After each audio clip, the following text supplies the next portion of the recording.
দেশের পথে পথে উল্লাস করছে ছাত্রজনতা। আন্দোলনের মুখে প্রধানমন্ত্রীর পদ থেকে পদত্যাগ করে দেশ ছেড়েছেন শেখ হাসিনা।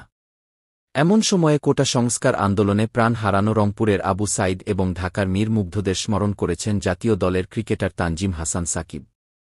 আজ সোমবার সামাজিক মাধ্যম ফেসবুকে দেওয়া এক পোস্টে সাকিব লিখেছেন, আবু সাইদ মুগ্ধরা মরে না, তারা বেঁচে থাকে আমাদের অন্তরে প্রজন্ম থেকে প্রজন্মে।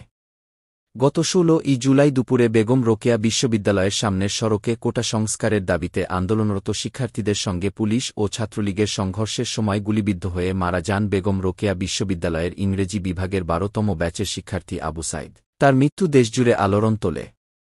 এরপর দেশের বহু জায়গায় ছাত্রজনতা মাঠে নেমে আসেন। অন্যদিকে ঢাকার উত্তরায় আন্দোলনকারীদের মাঝে পানি বিতরণ করার সময় গুলিতে প্রাণ হারান শিক্ষার্থী মীর মাহফুজুর রহমান মুগ্ধ। তার সেই ডাক, পানি লাগবে কারো, পানি পানি, এখনও মানুষের কানে ভাসে।